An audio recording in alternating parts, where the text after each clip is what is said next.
Welcome to Stephen AI FM, America at War, Iran under attack. We are jumping right into our AI Weekly Digest today because, well, over the weekend, the world fundamentally changed. What we're witnessing isn't just another conflict. No, this is the beginning of a totally new era in warfare.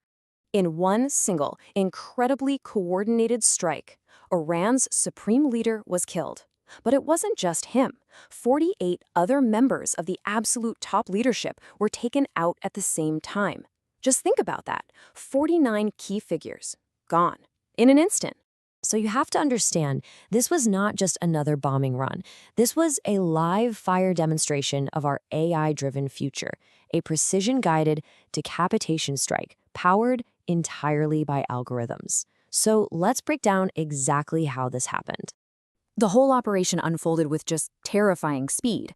I mean, look at this timeline. It starts months ago with the CIA gathering intel, the usual stuff. But then the AI gets to work and finds this tiny, rare window of opportunity. From the moment those jets launched on Saturday morning to the confirmation, the entire kinetic part of this was over in a matter of hours. And this right here is how they redefine intelligence. We're talking about an AI that sifts through a literal world of digital noise, just unimaginable amounts of data, to find one critical pattern. It's like a digital bloodhound, one that can track a single person's routine in a sea of global chaos. And this is the new face of war. It's a chain of events. It moves from collecting data to the AI analyzing it, and then it identifies not just one target, but hundreds of them. And here's the kicker. The AI then coordinates a simultaneous strike on over 500 locations. That's a level of synchronization that, until right now, was pure science fiction. But an attack this precise, this algorithmic, was always going to get a response. And Iran's retaliation was immediate and just as technologically sophisticated. They did not hesitate for a second. Iran's response was, frankly, all over the place. They struck back, and they struck back hard. They hit critical U.S. military assets, like the 5th Fleet headquarters. But look at this list. They also went after major civilian hubs. They dragged cities like Dubai, Abu Dhabi, and Doha straight into the line of fire. And then, with just a single declaration, Iran played its most powerful economic card. By closing the Strait of Hormuz, they've slammed a chokehold on a waterway that carries 20% of the world's entire oil supply. Let that sink in. 1/5 of all oil. Okay, so this is crucial. Iran's response isn't just with old conventional tech. We're almost certainly seeing the first major deployment of AI-powered drone swarms. These are not the drones you're thinking of. Imagine, autonomous, coordinated flocks of them, hundreds at a time, acting like a single intelligent organism, designed specifically to overwhelm even the best modern air defenses through sheer numbers and totally unpredictable coordinated attacks. And the fallout from closing that strait? It wasn't felt in days or weeks. Nope. The economic shockwaves hit global markets in seconds. Just look at this chart. Brent crude oil prices, they shot up 10% almost instantly, hitting about $80 a barrel. And traders, they're already saying that price could blast past $100 if that strait stays closed for any serious length of time. But, this isn't just about numbers on a screen. This is a real human crisis unfolding.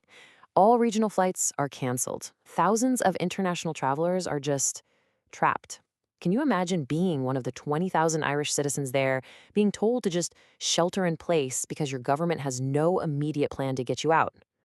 So, while this physical war is raging over there, a second, completely different conflict is being fought right here, on the information battlefield.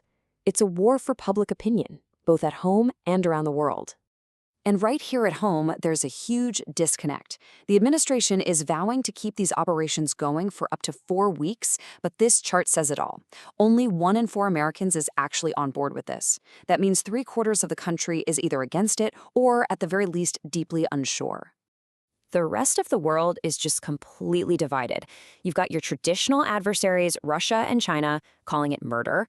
Then you have allies in the European Union who are desperately calling for maximum restraint.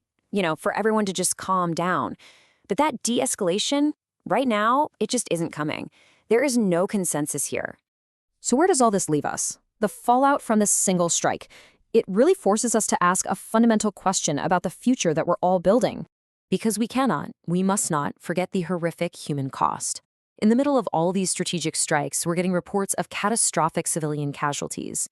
An Israeli-U.S. strike on a girls' primary school in Minab reportedly killed 165 people. 81 of them were students. I mean, this raises some profound, deeply disturbing ethical questions about the reality of autonomous targeting. The White House can hint all it wants about a new potential leadership in Iran being open to talks, but the truth is, the genie of AI warfare is now fully out of the bottle. We've created machines that can hunt and kill with a terrifying new efficiency. And the question we're all left with is this: as these algorithms get smarter and smarter, do we actually become any safer? And that's the latest from Stephen, AIFM, America at War, Iran under attack.